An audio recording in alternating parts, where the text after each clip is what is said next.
Good morning, guys. It's Michael Corbett. I wanted to talk to you about my Fender industry review and market analysis. To start it off, I wanted to note that I thought it was a monopolistic competition, but after research, I found it's really working within an oligopoly. And the main statement that solidified that for me is that my understanding was a monopolistic competition also refers to a market structure where a large number of small firms compete against each other. And this is a small number of large firms that compete against each other. So to show you the top 10 here. There are about 361 guitar manufacturers in the world, some of which aren't currently in operation.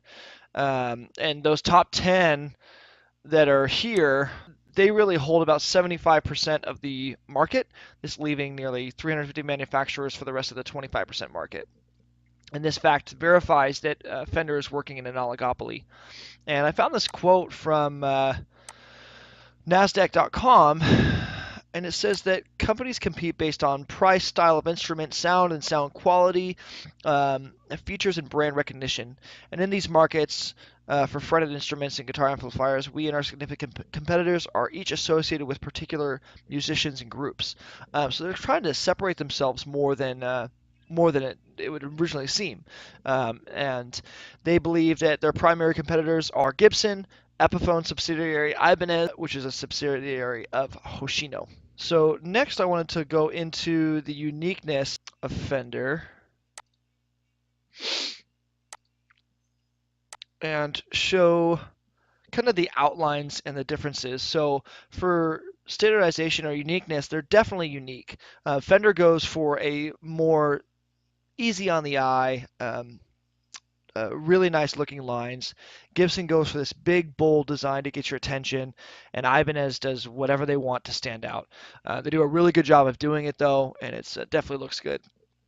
So the barriers to enter this market are very, very low. If you have a surplus of materials or reclaimed wood, you can join the market building guitars for free, basically, and minus cost of labor. There's tons of advertising avenues. Advertise in magazines, newspapers, podcasts, online advertisements, phone advertisements, billboards, commercials, sponsorships, all the above.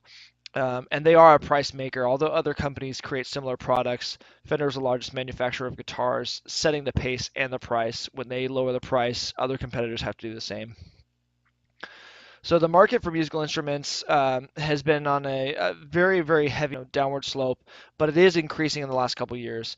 According to the Music Trades magazine, though, the 7.4 billion market for all new instruments and music gear has actually been growing since the recession. Last year, retailers sold 1.9 billion of new fretted instruments, up 8.9%. And Andy Mooney, CEO of Scottsdale, Arizona-based Fender, says his company has been growing faster than the industry. Private equity-owned Fender, which had about 500 million in revenue in 2017, is building a strategy on developing a younger audience through new instruments and reaching customers online. And that's when Fender introduced Fender Play.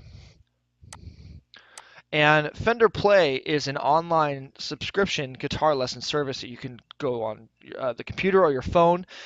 Um, it goes with the California series guitars that are acoustic and have built-in electronics, and you can do yearly subscriptions or monthly.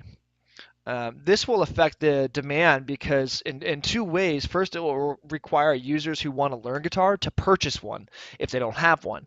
And second, if someone is proficient with guitar while learning through this app, they'll want to buy more guitars later. And in general, the more guitars you have, the more you want anyways. I'm down to owning 5 different guitars after I own nearly 11 guitars total. And 2 of those that I own right now are Fender. And so the determinants for this, our taste can be defined as variable change in consumer taste for a product. The implementation of Fender Play changes the consumer's taste about guitar playing. This causes a consumer to potentially be more interested in playing, owning, and even gifting a guitar to somebody, providing profit to the company. So this cause will, or this will cause the demand curve to shift rightward. What impact will this have on the firm's economic profit? The implementation of Fender Play will increase Fender's econ profit. While spending money to create and release the application, total revenue will increase twofold. The app brings a monthly charge of $10, and the drive and desire to purchase a guitar in the future after using the app will bring exponential cost. And lastly, I wanted to show you my graph. As you can see, it's fairly simplistic, but the shift in demand for Fender electric guitars is quite simple. They introduced Fender Play, and it's going to cause the demand curve to shift rightward in the upward direction. And thank you for watching.